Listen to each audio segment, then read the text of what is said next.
Buenos días. Buenos días.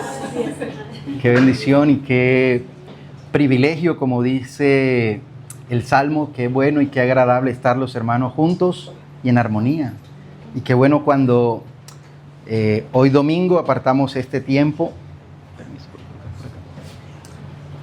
Y bueno, lo que quiero compartir en esta mañana, quiero que leamos aquí en Segunda de Reyes, capítulo 20, del versículo 1 al 7, pero vamos a leer 3 y después leemos otros 4. Dice así la Escritura: En aquellos días Ezequías cayó enfermo de muerte, y vino a él el profeta Isaías, hijo de Amós, y le dijo: Jehová dice así, ordena tu casa, porque morirás y no vivirás. Entonces él volvió su rostro a la pared y oró a Jehová y dijo: Te ruego, oh Jehová, te ruego que hagas memoria de que he andado delante de ti en verdad y con íntegro corazón, y que he hecho las cosas que te agradan. Y lloró Ezequías con gran lloro. Perdón.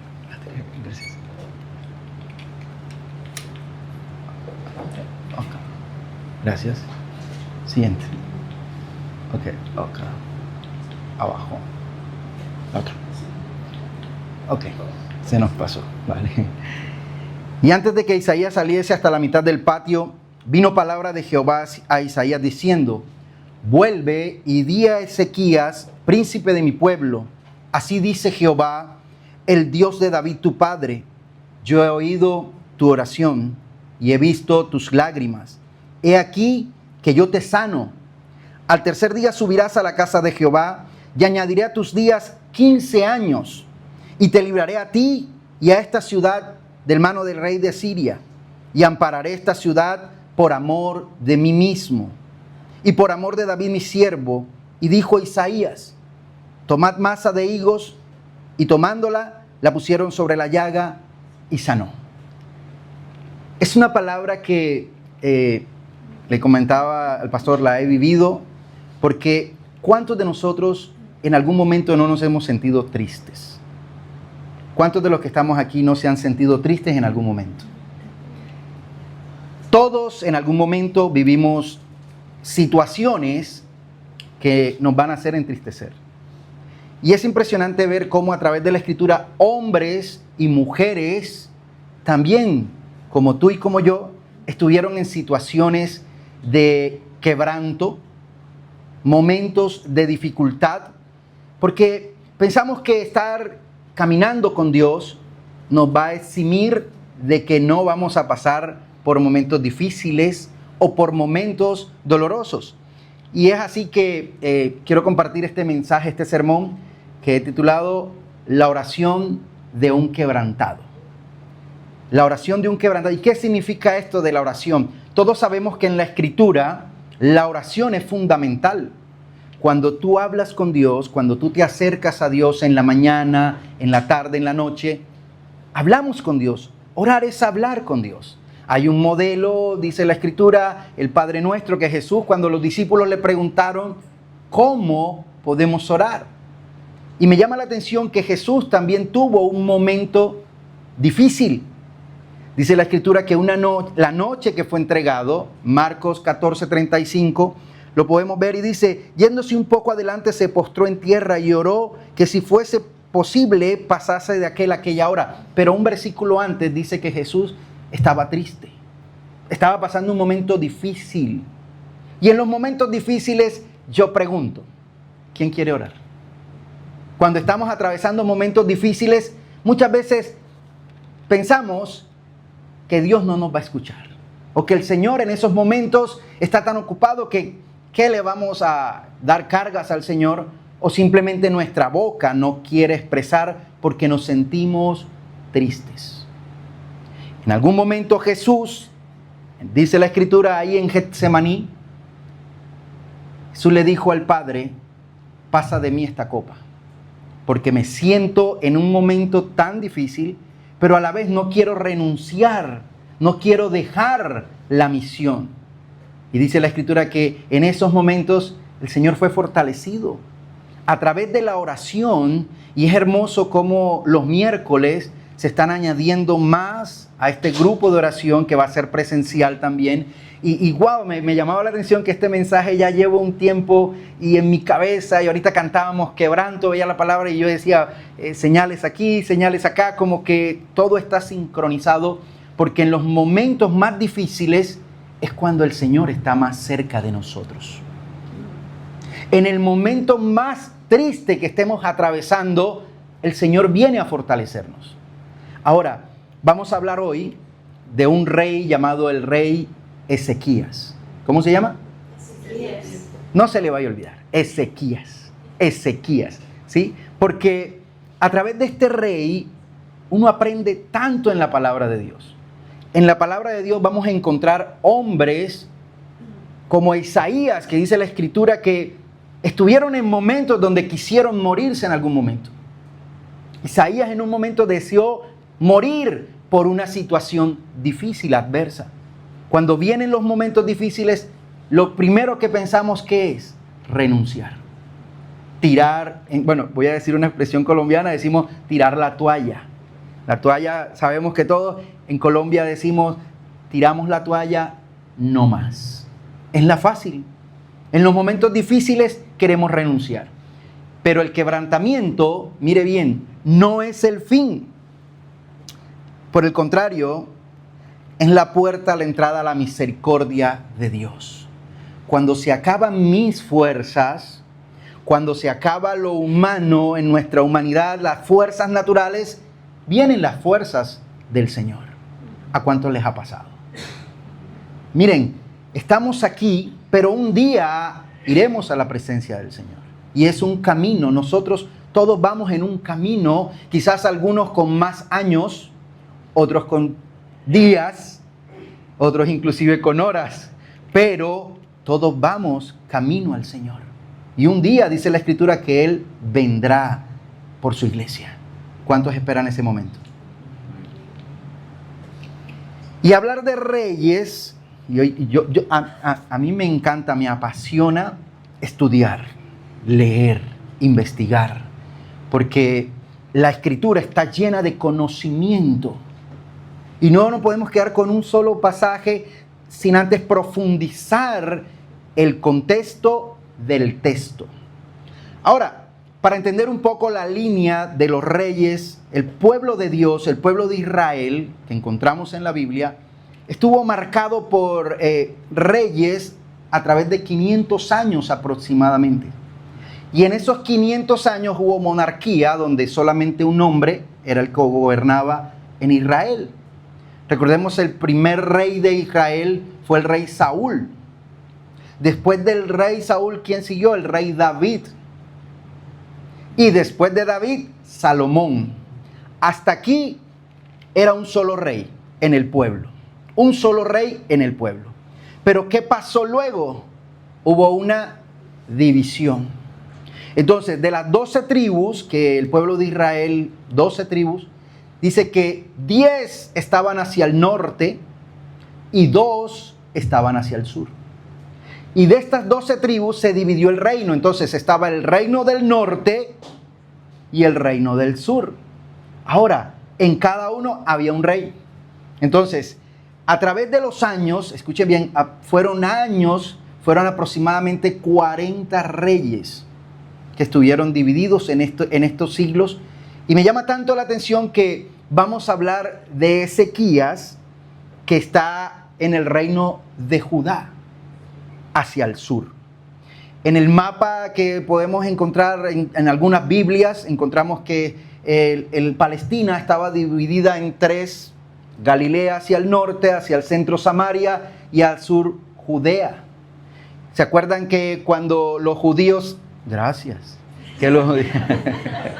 Esto es bien agradable. Recuerden que cuando los judíos iban a ir a Galilea tenían que pasar por Samaria, y hay un episodio donde Jesús se encuentra con la mujer samaritana. Y es ahí donde ocurre una evangelización masiva de aquella mujer. Pero nos vamos a centrar en el sur, en Judea, ¿vale? No sé si cambia y queda ampliado también. Ok. Bien, a mí me gusta, no sé, es mi manera, mi enseñanza. Necesito 3 voluntarios. 3 voluntarios. Hombres. Necesito 3 hombres, pero no todos. A ver, ahí hay uno. Venga acá, Brian. Ok, sí. Venga Fernando y venga Santiago. Ok. Vamos aquí. Ok. No quise escoger personas mayores porque, bueno, eso, conózcanse, se los presento. Muy bien. Se va a casar, ya saben. Bueno, vamos a hablar de 3 reyes. ¿De quién estamos hablando inicialmente? Del primer rey que les mencioné el nombre, que dije que no se les olvide. ¿Cómo se llama? Ezequías. Ojo, Ezequías. Pero para hablar de Ezequías hay que hablar quién fue su papá. Y bueno, usted quedó en el medio, usted es Ezequías.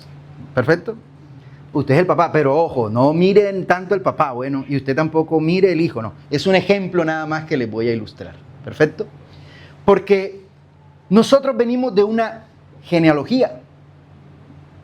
Si usted mira, hay padres que han sido buenos. Y hay otros padres que no han sido tan buenos. Pero esto no deja de ser, ¿cierto? Los padres. Y también hay hijos que también, ¿qué? Son buenos. Y hay otros hijos que no son tan buenos, por no llamarle malo, porque aquí no les vamos a llamar malos. Bueno, entonces Ezequías, muy bien Ezequías, te tocó bien, muy bien. Venía de un padre llamado Acaz. Y resulta que Acaz, mi hermano, no lo tome, bueno, de aquí un ejemplo. Acaz, dice la Biblia que hizo lo malo delante de Dios. Fue un rey malísimo. ¿Saben qué hizo Acaz? Levantó altar en el templo del Señor donde adoraban a Dios, trajo imágenes idólatras en el templo, en la casa de Dios. Llevó al pueblo a la perdición. ¿Y qué hizo Ezequías? Dice que hizo lo recto delante de Jehová. Fue un hombre que vivió para Dios, que estaba apartado para Dios y que cambió el panorama a pesar de que su padre había sido malo delante de Jehová. Pero tenemos, ¿a quién? A Manasés. A Manasés, ¿cierto? Miren el panorama de estos 3, porque son 3 reyes. La dinastía era que el padre era rey, el hijo, y así era la dinastía de los reyes. Manasés hizo lo malo delante del Señor. Y todo lo bueno que había hecho Ezequías, vino el hijo y lo cambió. Muchas gracias. Pueden tomar asiento.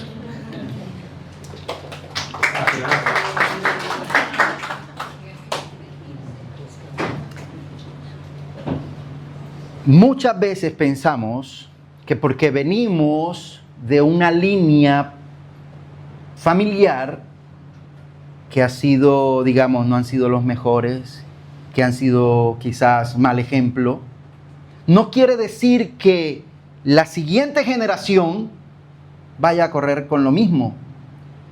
Cuando hay temor de Dios, hay cambios en la generación. Porque a pesar de que este jovencito tenía 12 años, qué niñito tan malo. Porque con 12 años volvió a hacer lo que hizo el abuelo. Levantó altares y fue tan tremendo que fue considerado, escuchen este dato, fue considerado el rey más malo que existió dentro del pueblo de Israel. Pero si el papá era bueno. Pero si el papá era bueno, ¿qué habrá pasado? Resulta que cada uno dará cuentas a Dios. Y no es porque el papá iba a la iglesia y no es porque la mamá iba a la iglesia, entonces los hijos, no. Nosotros sembramos y hay una promesa, dice, cree en el Señor y serás salvo tú y tu casa. Hay una promesa. Y a pesar de, más adelante lo vamos a ver, hubo una gran sorpresa con Manasés. Ezequías, su nombre significa Jehová ha fortalecido. Jehová es mi fuerza. Antes cada nombre tenía una representación a Dios. Ahora, Acaz, mire, significa uno que se adueña. Mire que hasta en el nombre había maldad, uno que se adueña. Ezequías comenzó a reinar cuando tenía 29 años, tenía 25 y reinó 29 años. Pero me llama la atención que él se encargó de hacer lo recto, aunque su padre hizo lo malo. Hoy nosotros estamos aquí buscando a Dios, nos acercamos a Él y queremos hacer lo recto ante Jehová. Queremos hacer lo correcto delante de Dios. Porque eso es lo que Dios espera en nosotros. Que hagamos lo correcto, que hagamos lo que el Señor nos está diciendo. Que no es, escuche bien, no es gran cosa, solamente es apartarnos de este mundo para vivir, para agradar para Él. Es tan simple, pero para muchos es tan difícil dejar muchas cosas para poder acercarse a Dios. Es muy hermoso cuando usted abre su boca y se acerca a Dios con un corazón humillado, y créanme que Dios lo va a aceptar, porque su palabra dice que Él no desprecia un corazón contrito y humillado. Su impacto, su lugar en la historia fue el 10º rey de Judá. No hubo otro como Ezequías. ¿Sabes? Ezequías se encargó de hacer lo correcto, que durante 100 años el único que hizo lo recto delante de Jehová fue Ezequías. Y muchos lo seguían. Cuando hay un líder, cuando hay un hombre, cuando hay una mujer que camina en integridad, cuando es recto, muchos también van a caminar. Ocurre en el hogar. Cuando los padres, cuando el papá, cuando la mamá da el ejemplo, ¿qué va a pasar con los hijos? ¿Qué va a pasar con los hijos? Y lo mismo estaba pasando acá. Su impacto, debido a la fe y las oraciones, Ezequías recibió beneficios. Yo pregunto hoy, ¿cuántos han recibido beneficios de Dios? Todos los días, todos los días. Pero a pesar de que Ezequías hizo lo recto, él cambió mucho. Imagínense que el pueblo, en algún momento Moisés levanta una serpiente por aquello de una situación que vivió el pueblo de Israel, y quedó como evidencia esa serpiente de bronce, y el pueblo la estaba idolatrando. ¿Qué hizo Ezequías? Quitemos esto de aquí, porque esto le está quitando la gloria a Dios. Entonces, libró al pueblo en cierta batalla. Y por último, aquí en esta parte, la fe y la oración, si son sinceras y dirigidas hacia el único y Dios verdadero, puede hacer que una situación cambie. Cuando oramos, ¿será que Dios nos escucha? Porque pensamos que Dios no nos escucha. Y a su pueblo, dice la Escritura, sus oídos están atentos y sus ojos están abiertos. Que no hay respuesta en el momento. Sí. Que hay respuesta instantánea, como ha pasado en la oración de los miércoles, que vemos respuesta y nos alegramos. No sé usted, pero yo me alegro cuando veo que hay una respuesta y decimos, gloria a Dios, gloria a Dios. Y la gloria es de Dios. Nunca se nos olvide. Porque el que hace todo es Él. Nosotros somos ¿quiénes? Los mensajeros. Él es el mensaje que nosotros llevamos. Y si tú oras con fe, va a haber un cambio. Y en la vida de Ezequías, el pueblo de Dios también aprendió esto de él. Mientras había un líder que caminaba. Y era impresionante el pueblo de Israel. El pueblo de Israel era como un electrocardiograma. ¿Saben cómo es el electrocardiograma? Así. Entonces, cuando había un rey bueno, el pueblo estaba arriba. Estaba en la gloria. Pero cuando había un rey malo, y todo el pueblo. Si el rey era bueno, el pueblo caminaba en integridad. Pero cuando el rey era malo, entonces volvía a aparecer un rey bueno. Volvía. Yo le llamo el electrocardiograma. El corazón, cuando va a latir, los latidos del corazón, sube y baja. Asimismo era el pueblo en aquel entonces. Vaya, para acá. Ok. Miren lo que hizo Ezequías. hizo lo recto, primero fue él, escuchen, primero fue él, hizo lo recto delante del Señor y después empezó a restablecer todo en el templo. Restablece el templo en el culto, celebra la Pascua, que era una fiesta que cuando salió el pueblo de Israel de Egipto, cuando atraviesan el Mar Rojo, hubo una fiesta que celebraron ahí y era impresionante cómo empezó a organizar el servicio de los sacerdotes. ¿Qué hizo él? Primero estoy yo, me empiezo a organizar recto delante de Dios y ahora la función que tengo como rey.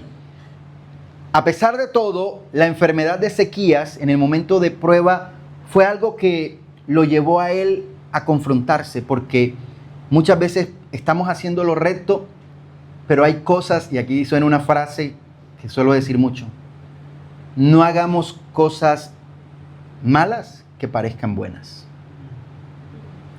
porque podemos invertirla. No hagamos cosas buenas que parezcan malas, porque eso puede estar pasando. No, yo estoy bien, yo hago lo recto y para mí esto está bien, pero está mal. Ezequías, el fin de su reinado terminó siendo fiel, como David. Al fin de sus días terminó fiel a Dios. Y algo que me encanta a mí, miren, esto es sumergirse uno en lo profundo del conocimiento. Y aquí tenemos a Jesse, que sabe de qué voy a hablar. Para hablar de Ezequías, tenemos que sumergirnos en el marco del conocimiento del pueblo judío. Ellos tienen la Tanakh, que es la Biblia hebrea que los judíos manejan, que ellos manejan, que es Antiguo Testamento de nosotros, vamos a hablarle así. ¿Y qué encontramos aquí? Libros del Antiguo Testamento. Para ellos es muy, muy importante. También encontramos el Talmud, que es el estudio, la instrucción y la enseñanza de los judíos. ¿Pero por qué tenemos que hablar de los judíos? Porque tenemos que entender algo que aparece del estudio, y usted se va a sorprender, porque si Ezequías era tan correcto, si Ezequías era un hombre fiel, ¿por qué Dios le dice: ordena tu casa porque te vas a morir? Si era fiel, ¿por qué se iba a morir? Y dentro del estudio, escuchen bien, ahorita lo vamos a ver, miren que el Talmud, y usted puede leer, porque la lectura es muy edificante. Usted puede extraer lo bueno leyendo. Hay 3 maneras de aprender. Número 1, leyendo. Usted va a la universidad y ¿qué le dicen? Léase el libro tal de la página hasta la página, ¿cierto? Número 1, aprendemos leyendo. Número 2, aprendemos viendo a otros. Un mecánico aprende con otro mecánico, ¿cierto que sí? Para yo aprender a tocar la guitarra, yo puedo buscar tutoriales y miro cómo colocan las posiciones, o el piano. Cuando yo aprendí a tocar piano, no tenía piano. Y le colocaba una anécdota. Hace muchos años, imprimí el teclado. Lo saqué como en 6 hojas y las pegué y las coloqué en un escritorio. Y aunque no sonaran, para mí era de posición. Entonces yo dije, bueno, aunque no tengo piano y no tenía los recursos, recuerdo, estaba en la iglesia, el pianista no quería enseñar a tocar piano. Me acuerdo yo. No es una espinita que tenga ahí, no. Pero yo me acuerdo que yo dije, no me quiso enseñar a tocar piano. Entonces, he tomado las hojas y la coloqué en un escritorio y empecé a simular que yo estaba tocando un piano. Entonces, tenía un libro donde estaban las posiciones y yo decía, en el libro yo no escucho nada. Entonces, ¿yo para qué necesito escuchar? Necesito es las posiciones del piano. Y recuerdo que cuando por fin compré mi primer piano, ya había avanzado y aprendí, escuche bien, viendo, leyendo. Y la última manera de aprender es a través de la experiencia. ¿Cuántos no aprendemos a través de la experiencia? Vamos a intentarlo, nos sale mal. Vamos a hacerlo, nos vuelve a salir mal. Y a la tercera, por fin sale bien y decimos, valió la pena. Leer nos llena de conocimiento y hay que estudiar las profundidades del pueblo de Dios, del pueblo judío. Y también encontramos que dentro del Talmud está la Mishnah y también encontramos la Gemara. Una es la base del estudio y la otra es un comentario de análisis profundo. Y por último tenemos la Halajá, que es una guía detallada, escuchen bien, de numerosos aspectos de la vida humana. Entonces el pueblo judío tiene muy marcado tradiciones, costumbres. Hay un libro que se llama El uso y costumbre de los judíos. Y hay que estudiarlo, no por nada, sino que tenemos la Biblia, la palabra de Dios, y podemos aprender mucho en costumbres. Y me llama la atención que todo esto se resume en una tradición oral y tradición escrita. La Biblia en Deuteronomio nos enseña que el Señor le dio orden al pueblo judío, pueblo de Israel, que estas enseñanzas se las enseñaran ¿a quién? A sus hijos, y sus hijos a sus hijos, de generación en generación. Entonces para ello es muy importante. Y que encontramos que muere Ezequías y sigue su hijo Manasés. Y cuando su hijo Manasés pasa a reinar, sucede lo extraordinario. Su padre hizo lo bueno, él hizo lo malo. Miren lo que hizo Manasés con 12 años. Revivió el culto a los ídolos y profanó los utensilios sagrados del templo. Sacrificó a su hijo a Moloc. Miren lo que hizo, igual que lo hizo Acaz. Era una costumbre pagana que colocaban a su hijo y lo sacrificaban. Su propio hijo. ¿Qué había en el corazón de Manasés? Practicó el ocultismo, la brujería y la adivinación. Guió al pueblo a alejarse de Dios y derramó mucha sangre inocente. Fue peor que el abuelo. Fue peor que el abuelo Acaz. Pero algo que muchos no han mencionado es que Manasés, después de ser el peor, clamó a Dios en lo último de su vida. ¿Y saben qué hizo el Señor? ¿Lo despreció? No. Porque Dios, aquel que se acerca con misericordia, no lo desprecia. Y dice la Escritura que Manasés, el final de Manasés fue muy tremendo.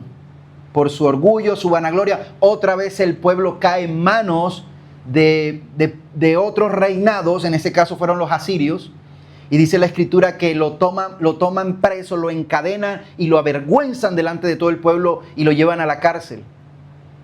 Después de tener un legado de un padre que hizo lo recto, ahora él vino a vivir la consecuencia de su maldad, y dice que en la cárcel se acordó de su padre.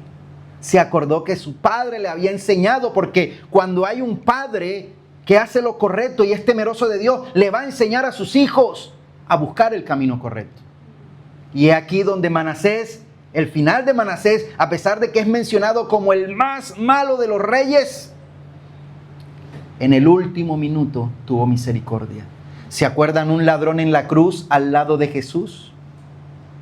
En el último minuto ya de su muerte, exclamó: el Dios que tenemos, el Señor que murió en la cruz para darnos salvación y vida eterna, en el último minuto de tu clamor tiene misericordia. Y ahora sí, voy a hacer 3 punticos rápido después de esa breve introducción. Hablando de Ezequías, dentro de la tradición, por eso les decía que necesitaba llevarlos a estudiar un poco de los reyes, de la Tanakh, estudiar el Talmud, la Halajá. Se dice que Ezequías, Dios le dice a través del profeta Isaías: ordena tu casa. ¿Pero qué significaba eso de ordenar tu casa? Resulta que dentro de la tradición que les mencioné, que de generación en generación, se dice que Ezequías no quiso tener familia, no tenía hijos. Y ya les voy a decir, miren cómo la tradición nos los enseña y aún la misma palabra de Dios. ¿De cuántos años dice, vamos a ver si estuvieron muy atentos, que que Manasés comenzó a reinar, que yo dije, uy, qué niñito. De 12 años. ¿Cuántos años le dio el Señor a Ezequías adicionalmente? 15. Si él comenzó a reinar de 12, saquen la cuenta. Nace Manasés en los 15 años que Dios le regala después. Está clarito. Si él comenzó a reinar cuando su padre muere, porque para reinar tenía que morir su padre, él tenía 12 años. Y el Señor le regala 15 años. Quiere decir que en esos 15 años que el Señor le ha dado, ahí nace Manasés. Pero ¿qué pasa cuando sucede lo inesperado? Cuando algo sucede, por ejemplo, como en Colombia, en Venezuela, y lo que están pasando en muchas naciones, que de un momento a otro se pierde todo. Y muchos se preguntan, y muchos lo preguntan, ¿dónde está Dios? ¿Por qué pasan tantas cosas a gente buena? ¿Por qué sucede lo inesperado? Muchas veces nadie quiere escuchar lo inesperado. Como cuando vas al médico, te haces una analítica, y esto lo aprendí aquí en España, y te haces una analítica y no unos laboratorios como decimos en Colombia, y te dicen, tienes esta enfermedad. ¿Cómo lo tomarías? ¿Cómo lo verías? El que está aquí de pie, yo se lo he contado a algunos, estoy en Colombia calificado con una discapacidad del 33.1%. Me calificaron, duré 7 años incapacitado. Me tenían que hacer 3 operaciones en la columna. Duré en cama mucho tiempo y el dolor, me diagnosticaron paciente que tiene que vivir con dolor de por vida. ¿Usted qué pensaría si a usted le dieran un diagnóstico así? ¿Qué pensarías? Algunos mirarían al cielo y dirían, bueno, que sea tu voluntad. Porque es aquí donde usted y yo tenemos que entender que el Dios que tenemos es un Dios sanador. Yo no me podía agachar y lo voy a hacer así. Yo no me podía ir así. Yo no podía hacer así. Yo no podía hacer así. Yo no podía subir ni un escalón porque era doloroso. Y por la misericordia de Dios, hoy estoy sano. Porque así como Dios, por eso le decía al pastor Steve, yo vivo esta palabra porque Ezequías tenía una enfermedad y se iba a morir. Mi diagnóstico era que tenía que ir a una silla de ruedas. Yo ya no podía caminar. Para caminar yo tenía que agarrarme de las paredes y el dolor era tan insoportable que a veces no quería ni levantarme de la cama. ¿Qué piensa uno en un momento cuando sucede lo inesperado? Porque es fácil orar cuando todo está bien. Oramos cuando no estamos enfermos y estamos contentos, estamos bien. Pero como los que le sucedió hace poco, que la casa se cae al piso y todo se pierde, ¿cómo nos sentimos? Quizás tristes, porque es normal, no es normal que nos... O sea, si no nos sentimos tristes, no tenemos emociones. Imagínense todo el tiempo estamos sonriendo, ay, sí, sí, sí, no.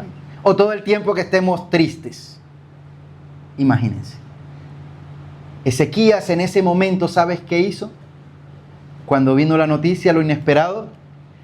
Mira, Dios le dice, ordena tu casa. Le estaba diciendo, debes tener familia. Debes tener familia. Y en Romanos 8:28 dice, a los que amamos a Dios, todo nos ayuda a bien. Esto que le estaba pasando a Ezequías era para bien. Pensamos muchas veces que ciertas cosas que como somos hijos de Dios no nos van a suceder, pero cuando todo está en contra, todo está perdido, Dios tiene cuidado de cada uno de nosotros. Viene el secreto de Ezequías. Cuando Dios le dice, ordena tu casa porque vas a morir, Ezequías ora. Ora. Te vas a morir. Viene lo inesperado, te sucede algo adverso, ora. Porque a través de la oración, escucha bien, Dios puede obrar en un milagro. Y Dios es el mismo de ayer, de hoy y por todos los siglos. Cuando Ezequías ora, lo hace en una actitud de humillación. No dice, yo soy el rey, ¿cómo que me voy a morir? No. Dice que él mira la pared, ora y lo hace de tal manera que le dice al Señor, Señor, haz memoria. Porque cuando eres fiel a Dios, Dios conoce la fidelidad de sus hijos y de sus hijas. Y dijo, he hecho lo recto, he andado en ti en verdad. Cuando tú eres recto y estás en integridad delante de Dios y haces lo correcto, Él te está mirando. Mira, es difícil orar cuando todo está adverso. Es difícil orar cuando la situación a tu alrededor te demuestra que no hay salida. Que todo apunta a un final que no es el que tú quieres. Ya Dios había dado una orden a través del profeta Isaías, te vas a morir. Te vas a morir. Y lo que hablaba un profeta de Dios se cumplía. Pero él sacó su arma secreta. Señor, como aquel hombre que oraba en el templo y Jesús hablaba que había uno que alzaba voces y decía, y otro acá que decía, Señor, sé propicio a mi pecado. Sabes, el Señor no espera que tengamos la mejor elocuencia para orar. Quizás en un acto de humillación solamente en tu intimidad, porque dice la Escritura, y cerrada la puerta, ora a tu Padre en secreto, y tu Padre que te ve en lo secreto te recompensará en público. Ezequías, a pesar de que recibe la palabra, no la rechaza. Él no la rechaza, él dice, bueno, voy a orar. Señor, he sido fiel, he sido íntegro, he hecho lo correcto. Acuérdate de eso. Salmo 20, capítulo 4 dice, y haga memoria el Señor, dice, de tus ofrendas, de tu sacrificio, pero dice, y te dé conforme al deseo de tu corazón. ¿Cuántos tienen deseo en su corazón? ¿Cuántos quieren que les salgan los papeles, los que están en estos trámites? ¿Cuántos quieren tener un lugar propio para Comunidad Moncloa? ¿Cuántos no quisieran que el Señor añadiera muchos más? ¿Cuántos no quisiéramos ver milagros como lo estamos viendo? Y vamos a seguirlo viendo. Pero caminemos como Ezequías. De verdad, haciendo las cosas para Dios y con integridad. Y me llama la atención, ¿quién eres para Dios? Porque cuando Ezequías ora, Isaías se va y dice, ya di mi profecía, te vas a morir, hasta luego. Y se va Isaías. Y cuando él va, Ezequías ora, dice la Escritura que el Señor le dice a Isaías, detente, alto, devuélvete.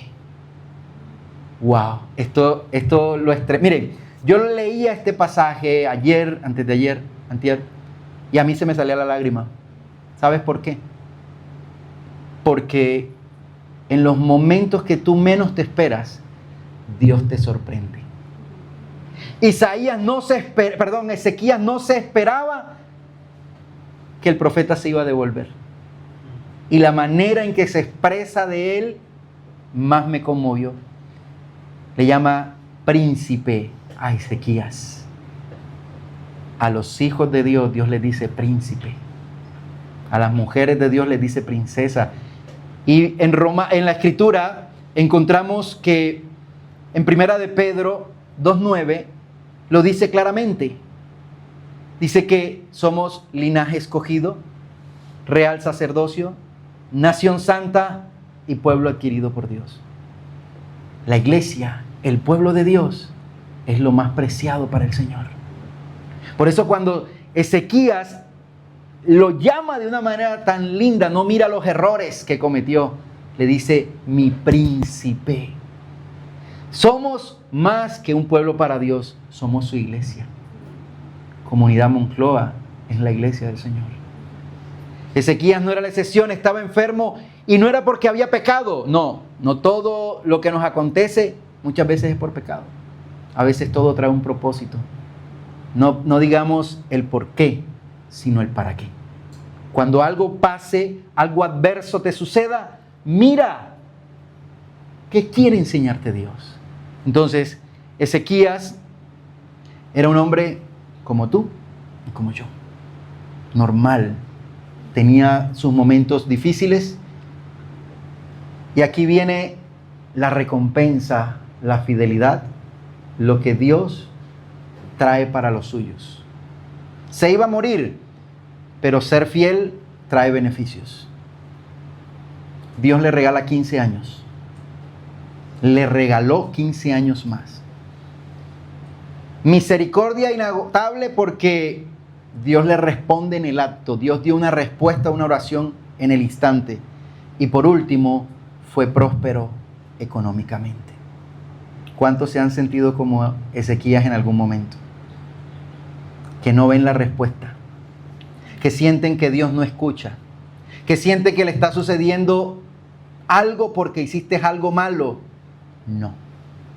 A los que aman a Dios, todas las cosas les ayudan para bien. Quiero dejar hasta ahí para orar, darle gracias a Dios, porque he vivido esta palabra y sé lo que es estar quebrado, porque el quebranto es como cuando tú rompes algo y Dios espera en nosotros que nos quebremos, escuchen bien, para que Él comience a hacer todo nuevo en nosotros. Inclinen su rostro y voy a orar. Padre que estás en los cielos, Señor, te damos gracias por tu infinita misericordia y por tu infinita bondad. Señor, tú lo diste todo en la cruz del Calvario para darnos salvación y vida eterna. Y en el momento más difícil oraste. Señor, así hoy te pido, Señor, por todos los que hoy están aquí reunidos. Solo tú conoces su condición, su situación y lo que están atravesando. Te pido, Señor, que le fortalezcas a aquellos que se sientan débiles.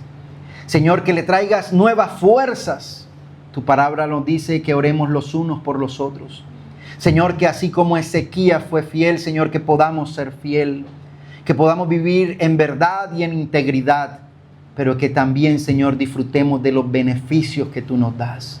Gracias por este día, gracias por este espacio, gracias, Señor, porque nuevas son tus misericordias cada mañana. Señor, que al salir de este lugar tu paz, tu amor y tu misericordia nos lleven hasta nuestros hogares. Te damos gracias por todo lo que has hecho, por todo lo que estás haciendo y por todo lo que harás. En el poderoso nombre de nuestro Señor Jesucristo. Amén y amén.